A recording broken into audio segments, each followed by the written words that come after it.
नाजरीन अस्सलाम वालेकुम रहमतुल्लाहि व बरकातुहू। आज मैं जिस मर्ज़ का ज़िक्र करना चाह रहा हूँ, ये मर्ज़ आम तौर पर लोगों के अंदर पाई जाती है और अक्सर लोग इस मर्ज़ से नावाकिफ़ होते हैं, इसलिए कि इस मर्ज़ की तरफ तवज्जो नहीं देते। जो आगे चल करना ये जब मर्ज़ बढ़ती है तो इंसान मौत के मुंह तक पहुँच जाता है। इस मर्ज़ को तिब्बी ज़ुबान में आमास, तहोज, सोजन कहते हैं और एलोपैथी हजरात इसे वेट बेरी का नाम देते हैं और आवाम में बाद लोग इसे थोथर भी कह देते हैं। मैं अब आपको ना इसकी अलामात बताता हूँ। ये अलामात सुनकर हर दूसरा तीसरा आदमी ये पुकार उठेगा कि ये मर्ज़ तो मेरे अंदर भी मौजूद है। अब उसकी अलामात सुने ज़रा। मरीज़ का जो चेहरा और आँखों के जो पपोटे होते हैं ये कदरे बोझल हो जाते हैं, सूज जाते हैं, उन पर वरम आ जाती है, मोटे हो जाते हैं ये। अच्छा, देखने वाला आदमी ना वो भी देख के वो कहता है यार तुम्हारा चेहरा क्यों सोजा हुआ है। तो वो भी बाज़ औक़ात मरीज़ ऐसा होता है, वो कहता है यार पता नहीं क्या वजह है, या वो इनकार कर देता नहीं सोजा हुआ तो नहीं है, लेकिन देखने वाले को महसूस होता है कि चेहरा हल्की हल्की इसके अंदर ना स्वेलिंग है और ये सूजा हुआ है ख़ास तौर पे। अच्छा, ये सूजा हुआ जैसे होता है ना, जैसे हम नींद से उठते हैं, नींद से उठने के बाद अक्सर आदमियों को आपने देखा होगा कि उनके चेहरे पे हल्की हल्की वरम होती है और वो पता चलता है कि ये नींद से उठ के आया है। तो आम हालात में ऐसे मरीज़ का चेहरा ऐसे हुआ करता है, ख़ास तौर पर जब सर्दियाँ आती हैं। तो सख्त सर्दियों में भी और सख्त गर्मियों में भी सोकर उठने के बाद ये वाज़े तौर पर महसूस करता है, ख़ुद मरीज़ भी महसूस करने लग जाता है। और अगर मरीज़ सफ़र कर ले तो उसके हाथ पाँव पर ये ना वरम और सोजन आ जाती है। आपने देखा होगा बाद मरीज़ कहते हैं टांगे लटका के बैठें तो हमारे जो ना पाँव सूज जाते हैं या हाथ हमारे मोटे हो जाते हैं। तो कुछ ऐसा मरीज़, सफ़र वाला जो मरीज़ होता है, ये कुछ अगर सुकून कर ले तो ये वरम जो है ना आहिस्ता आहिस्ता कम हो जाती है, ख़त्म हो जाती है और मरीज़ इसकी परवाह नहीं करता, वो इसे सफ़र की वजह करार देकर जहन से निकाल देता है। लेकिन एक बात और भी होती है इसके अंदर कि वो महसूस करता है कि मुझे कुछ कमज़ोरी सी है। वो भी कहता है यार ये सफ़र की वजह से है, चलो मैं खाऊँगा पीऊँगा, आराम करूँगा, रात को सोऊँगा, सुबह उठूँगा तो फ्रेश हो जाऊँगा। हालाँकि सफ़र उसने थोड़ा सा किया होता है, बहुत ज़्यादा सफ़र भी नहीं किया होता। और ऐसे मरीज़ को सांस भी चढ़ता है, हालांकि ना उसे नज़ला होता है, ना खांसी, ना बलगम, ना ज़ुकाम, कुछ भी नहीं होता। अब मरीज़ भी कहता है यार ना खांसी बलगम कुछ भी नहीं, और लेकिन सांस क्यों चढ़ रहा है मुझे। तो तबीयत भी ऐसे मरीज़ की निढाल हो जाती है। सोते वक्त उसके बाजू सुन हो जाते हैं, सुइयाँ चुभती हैं। ये याद रख लें, बाजू का सुन होना, सुइयाँ चुभना, ये दो वजह से हुआ करता है। एक ये गर्मी की ज़्यादती से होता है और एक सर्दी की ज़्यादती से होता है। इसका जो हमने वो करना ना, पहचान करनी है, वो ये है कि अगर सर्दी की ज़्यादती से होगी तो उसे ये पेशाब ज़्यादा आएगा, उसके अंदर खून की कमी होगी, उसका जो ब्लड होगा ना वो लो होगा।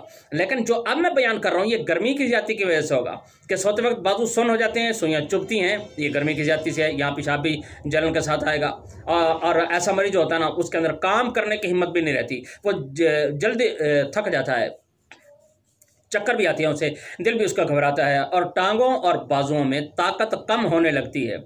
वो कहता है पता नहीं जोर क्यों नहीं लग रहा मेरा, मैं चलता हूँ तो मेरी टांगें भारी क्यों हो रही हैं, इसके अंदर वजन क्यों पैदा हो रहा है। तो जिस्म में उसे गर्मी भी महसूस होती है और ये अलामात जब शदीद होने लगती हैं तो पेट भी उनका सूजना शुरू हो जाता है। वो समझता है कि पता नहीं भरा भरा पेट है, ऐसे महसूस होता है उसे कि जैसे कुर्बानी के मौके पे हम गोश्त खा लेते हैं ना बहुत ज़्यादा, तो वो पेट भर जाता है, शाम को भूख नहीं लगती। ये शादियों पे हम जब देग का पका हुआ गोश्त खा लेते हैं तो उस वक्त भी ऐसे महसूस होता है कि पेट भरा हुआ है, भूख नहीं लग रही। तो उसे ये भी महसूस होता है और पेट भी उसका थोड़ा सा बड़ा, क्योंकि उसके ऊपर सोजन आ जाती है, वरम आ जाती है। एक बीमारी होती है इस्तिस्का, उसे पड़ पानी भी कहते हैं, यानी पेट के अंदर पानी पड़ जाने की ना ये शिकायत भी पैदा हो जाती है। बाद हजरात को आपने देखा होगा कि वो जाके ये बड़े बड़े लंबे टीके होते हैं, उनसे वो पानी निकलवाते भी हैं डॉक्टर हजरात से, ये इसे पड़ पानी कहा जाता है। और दिल अगर उसका मुआयना किया जाए, यानी ये अल्ट्रासाउंड वगैरह किया जाए, ईसीजी कराया जाए, तो दिल फैल करना हुजम में बड़ा हो जाता है। और ये मशीनें जो है ना, देखो ये बात भी याद रख लें कि दिल का फूलना और चीज़ है, दिल का फैलना और चीज़ है। फूलता है सर्दी की ज़्यादती से, फैलता है वो गर्मी की ज़्यादती से। मशीनें हमें ये नहीं बता सकती, हमें पेशाब से अंदाज़ा लगाना है, नब्ज़ से अंदाज़ा लगाना है, उसके दूसरे अलामात से अंदाज़ा लगाना है कि इसे गर्मी है तो दिल फैल चुका है, सर्दी है तो दिल फूल चुका है।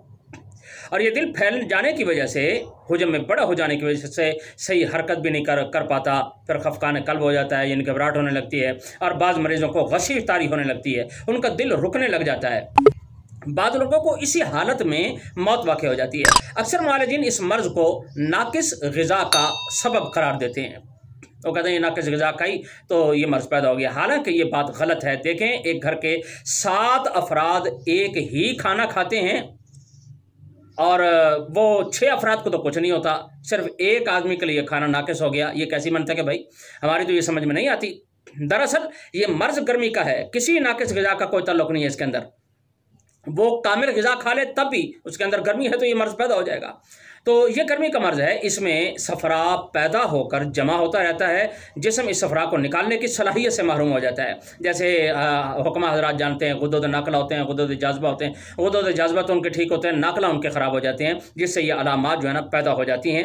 اب اس کے علاج اور اصول علاج کی طرف ہم آتے ہیں۔ بات میں لمبی نہیں کرنا چاہ رہا، میں مختصر انداز میں آپ کو بات سمجھانا چاہ رہا ہوں کہ پہلے نمبر پر تو اس کے پرہیز کی طرف توجہ دیں کہ ایسے مریض کی ہر گرم چیز جو ہے نا یہ بند کر دیں۔ مثلا تمام قسم کے جو گوشت ہوتے ہیں ان کے اندر مسالہ جات ڈال کے یہ پکائے جاتے ہیں تو یہ گوشت گرم ہو جاتا ہے، یہ خشک ہو جاتا ہے، تو آپ نے یہ نہیں کھانے دینے، ان کا پرہیز ہے۔ یہ مسالہ دار اشیاء جتنی بھی ہوتی ہیں ساری مسالہ دار اشیاء ان کی بند ہیں، انڈے ہیں، کریلے ہیں، بینگن، ساگ، یہ پالک، میتھی، یہ نمکین چاول وغیرہ جتنے بھی ہیں نا یہ آپ نے بالکل گرم غذائیں ان کی بالکل بند کر دینی ہے، اور ٹھنڈی اشیاء انہیں کھلانی ہیں۔ مثلا سالن بنا کر دینا ہے، کدو کا، ٹنڈے کا، یہ جو عربی ہوتی ہے، بھنڈی ہوتی ہے، توری، شلگم، مولی، گاجر، پیٹھا وغیرہ ہوتا ہے، تو یہ ان کو ہم نے سبزی بنا کر دینی ہے، اور اسے گنے کا رس پلائیں، کیلا کھلائیں، یہ کیلے کا ملک شیک ہے یہ کھلائیں، میٹھے جسے ہم سرائکی زبان میں میٹھڑے بھی کہتے ہیں، میٹھڑے، یہ میٹھڑے انہیں کھلائیں۔ ایک موسمی ہوتا ہے، میٹھا موسمی ہوتا ہے، ایک ہوتا ہے کھٹا موسمی، کھٹا نہیں میٹھا جو موسمی ہوتا ہے نا وہ موسمی اسے کھلائیں۔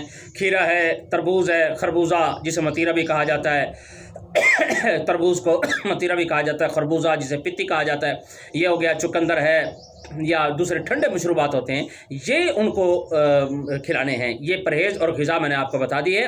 اب دوائی کے طور پر ہم نے اسے کیا دینا ہے؟ ملین نمبر 5، یہ نسخہ میں یہاں نہیں بتاؤں گا ویڈیو لمبے ہو جانے کی وجہ سے، وہ اس کا نسخہ جو ہے نا وہ ہماری ویڈیو نمبر 118 ہے نا میرے چینل کے اندر، جس کا عنوان ہے تلی میں درد اور پیپ، یہ والی جو ویڈیو ہے اس کے اندر ملین نمبر 5 کا نسخہ یہ دیکھ لیا جائے۔ اور دوسرا ایک نسخہ ہے میگنیشیا سالٹ اور نشادر والا نسخہ، جو میں نے ویڈیو نمبر 117 میں جو اسی کے ساتھ کھڑی ہے، جگر اور تلی کے بڑھ جانے والی جو ویڈیو ہے 117 اس کے اندر میں نے بیان کر دیا ہے، وہاں سے اس نسخے کو دیکھ لیا جائے۔ میں ویڈیو لمبی ہونے کی وجہ سے یہاں بیان نہیں کر رہا۔ اچھا، میں ایک بات اور بتانا چاہ رہا ہوں، اگر مریض کو گھبراہٹ ہو، بے چینی ہو، تو دودھ کی میٹھی لسی یہ بھی دے دیا کریں۔ یہ میٹھی لسی پلائیں گے تو انشاءاللہ تعالیٰ یہ بڑی جلدی برم اتار دیتی ہے یہ۔ اور کبھی کبھی یہ پیٹ صاف کرنے کے لیے مسہل نمبر 5، یہ جو جسے خود اعصابی مسل کہا جاتا ہے، یہ بھی آپ گولی ضرور کھلا دیا کریں، دن میں کسی بھی وقت کھلا دیا کریں۔ اور مسل نمبر 5 کیا ہے وہ میں آپ کو بتا دیتا ہوں کہ یہ جو ملئی نمبر 5 ہے نا، اس کا صفوف 1 تولہ اور ریمند اثارہ 1 تولہ، بس آپ نے اس کو ذرا اچھی طرح پیس لینا ہے اور چنے کے برابر گولیاں بنا لینی ہیں۔ یہ مسل نمبر 5 ہو گیا۔ تو یہ ایک مرتبہ 1 گولی یا 2 گولی کھلا دیا کریں، جیسے مریض کو جس سے مریض کو موشن آ جائیں تو 1 گولی سے آ جائیں تو 1 ٹھیک ہے، 2 سے آ جائیں تو 2 کھلا دیا کریں۔ اگر صبح شام کھلانی ہے یا صبح دوپہر شام کھلانی ہے وہ مرضی ہے، مریض کی طاقت کے مطابق دیں۔ تو موشن آ کرنا پیٹ صاف ہو جائے گا، تو انشاءاللہ تعالیٰ جیسے یہ پیٹ صاف ہوگا اس کے اندر سے یہ جو صفرا ہے یا گرمی ہے یہ خارج ہو جائے گی، تو مریض انشاءاللہ تعالیٰ آہستہ آہستہ یہ بالکل ٹھیک ہونا شروع ہو جائے گا۔ چند دنوں کی بات ہوتی ہے، مریض یہ ٹھیک ہو جاتا ہے۔ بس میں اپنی معروضات کو یہیں ختم کرتا ہوں۔ اللہ تعالیٰ مجھے بھی، آپ کو بھی اور تمام امت مسلمہ کو شفاء کاملہ عاجلہ مستقلہ مستمرہ عطا فرمائے۔ آخر دعوانا الحمدللہ رب العالمین۔ السلام علیکم ورحمۃ اللہ وبرکاتہ۔